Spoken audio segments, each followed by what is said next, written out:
So, what is the connection between language and intelligence? That is the topic of discussion for today. And before I proceed, I just wanted to let you know this channel, Carlisle Speaks, was initially a channel designed for. I do volunteer work. I speak at high schools. I generally target disadvantaged high schools, schools with troubled kids, kids that are not doing very well academically and things like that. Trying to motivate the kids, try to get them to on a path to accomplishing their dreams, to have dreams in the first place, have goals, how to deal with obstacles. I did it for free. If you're looking for someone to do that, definitely let me know. I'm always looking to help out where I can. I believe, the children are the future, as Michael Jackson said. They're the future leaders of this world. However, it takes a lot of time and effort, so I am going to start charging going in the future, but it's going to be very, very minimal. I just want some kind of return on my time. It takes a lot of time to do this, so consider it a tip, if you may. But regardless, I want to change the scope of this channel to where I want to talk about a lot of different topics.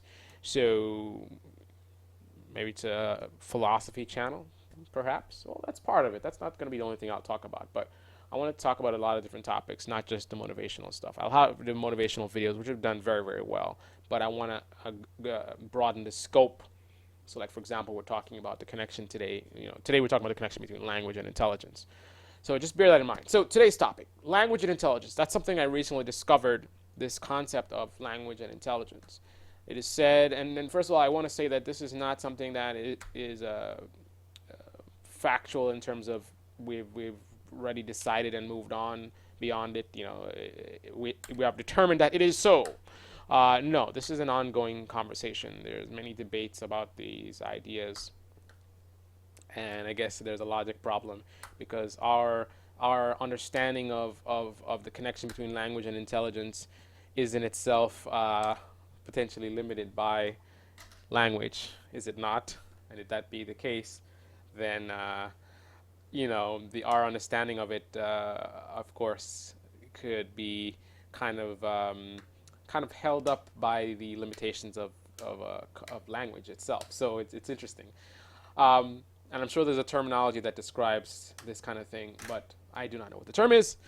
It's just interesting.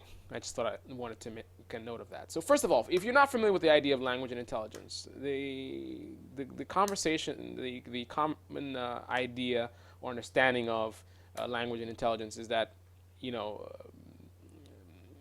the bounds of language are kind of closely related to the bounds of what we can interpret or understand or know.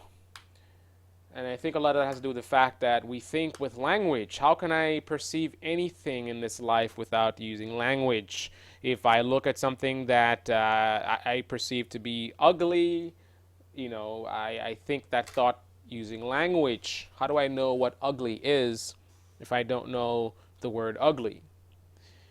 And I want to add to this discussion by talking about instinctual interpretations of things. Like, clearly you can understand, well, I would think so anyway, but I would think that you would be able to understand something that is distasteful to you or something that you do not prefer.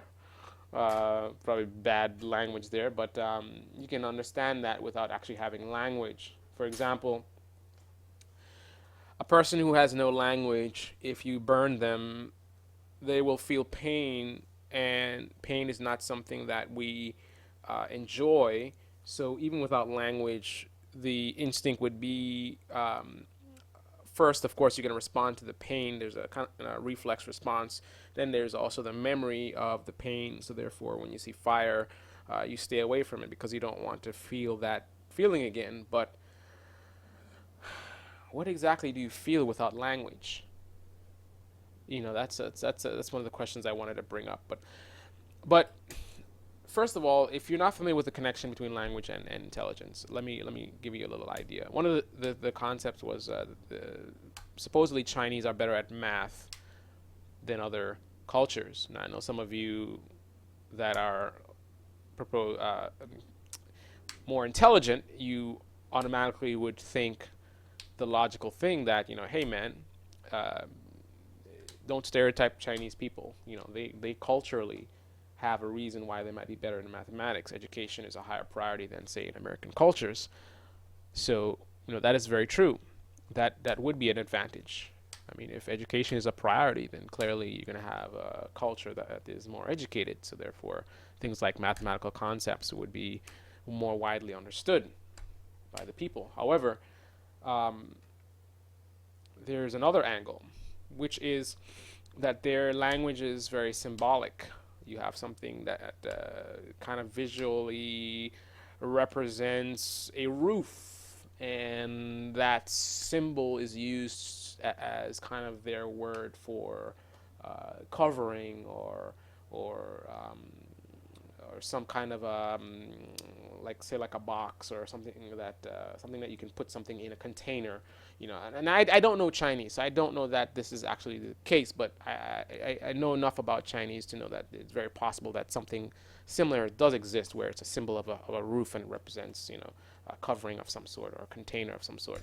But that's the kind of the way they think. And supposedly the idea that's put forth is that the way that their language works, the concepts that are involved in the fundamental way that their language works is more closely connected, or can be more closely connected to mathematical concepts. So they just by understanding language at all, they kind of have a little bit of an understanding of some of the way we think about mathematical concepts. So it's almost like they have a little bit of an edge. So you have someone that's taking a yoga course that has some experience with something that is similar to yoga, or some concept that is fundamental in yoga. So they don't have yoga experience, but they are familiar with some concepts that do apply to yoga.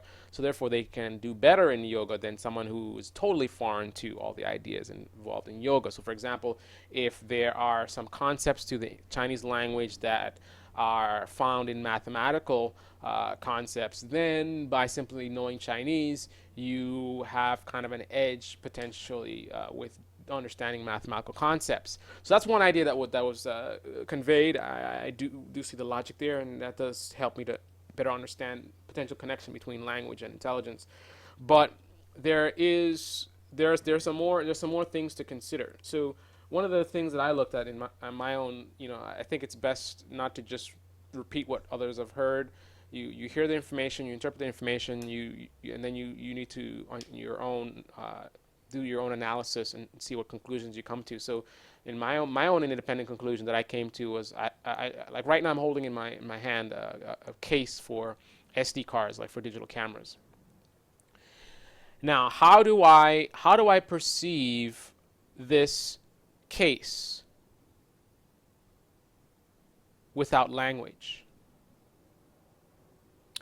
So, like, how do I describe it? I say that this case is square-like with rounded edges, it's flexible, it's transparent. Am I not limited by my language in terms of how I can perceive this case? Because all of my thoughts or feelings about what this object is in my hand, they're all based on language. So how can I perceive beyond what is identified by language? For example, what if there was no concept of the word round in English, and I only know English? How do I perceive the edges of this case? I have no word for round. So how do I perceive the edges of this case? Think about that. I know it's a little tricky, but you got to think about that. How do you perceive them? I don't really have an answer, because I don't think we can really perceive it that much without having the language to do so.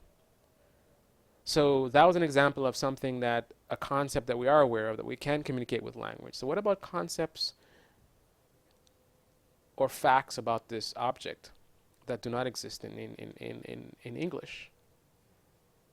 How do I perceive them? Would I completely, like, even think about that, the curved edges, if the word doesn't exist, when you analyze this case, do you at all consider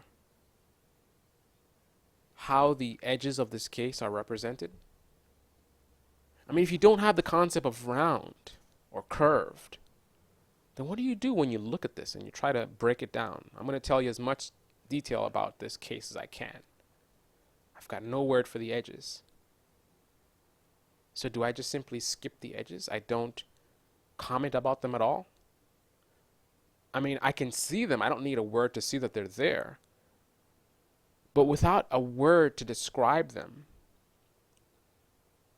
what does a human mind do when you're analyzing it?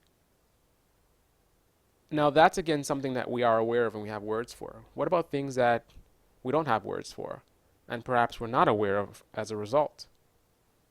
What do we do with things that we don't have words for when we're trying to analyze or understand the world around us, objects around us? Think about that. I think that definitely illustrates potentially the, I know definitely and could potentially don't go together. So let's just say I think that potentially illustrates, or I have a strong feeling that that potentially illustrates the concept of connecting language with intelligence. Now look at that in a broader scope. How many other things in this world, in this universe, are there that we don't currently have language for, that we potentially may be blind to? And are we really blind to things we don't have words for? Sometimes in life there's things that we feel, but we may not have words for it, or we have trouble putting those words together. Like, for example, I don't want to say love, but I guess, yeah, the feeling of love might just be a very good example. Maybe in the future we'll get to a point of better understanding where we'll understand love more, and then we'll create words that will allow us to communicate those ideas and concepts regarding love. But before we do that, maybe our understanding of love will be limited. Like right now, I think love, a lot of what we describe as love is a chemical process, something with the brain and our chemistry and all this kind of stuff, evolution and biology and a lot of stuff going on.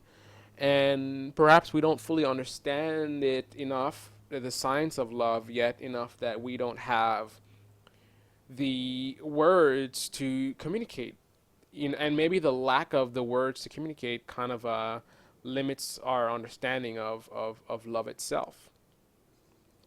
So it's very, I think that's actually a very good idea. I mean, but then again, I mean, feelings of love I think can be described in current language. It may be difficult because maybe there's a lot of ideas that we don't fully understand yet. But I think things like butterfly in the stomach, a feeling of anxiety, a physical, maybe tensing of the muscles, certain areas of the body, and stuff like that. So I think there are ways to describe, but then maybe we're describing the symptoms of love and not love itself. So I mean, you could go on and on with that. But I think I would like to further understand perhaps primal or instinctive thought process that can better illustrate the limitations on intelligence based on language. If we can better understand what it is to think without words, then we can better understand and come to a conclusion on the connection between language and intelligence. But that's a very difficult thing to do because we can only think how we can think, right? I mean, and how do how do you go outside of everything that you know? Everything that we know is for us, us humans that have language. Everything that we know is based on language. So to think outside of it, we can't even look to like children. I mean, a child that is learning to speak, their brains are not even fully formed yet. So they would actually have a limitation of intelligence that has nothing to do with language. They just simply, their brains are too simple at early stages of development. So we don't really have an example. Maybe there's some kind of mental disability. We don't have an example of someone that is intelligent, quote unquote, but has no language. So a lot of interesting things there. Comment below. I want to hear your thoughts.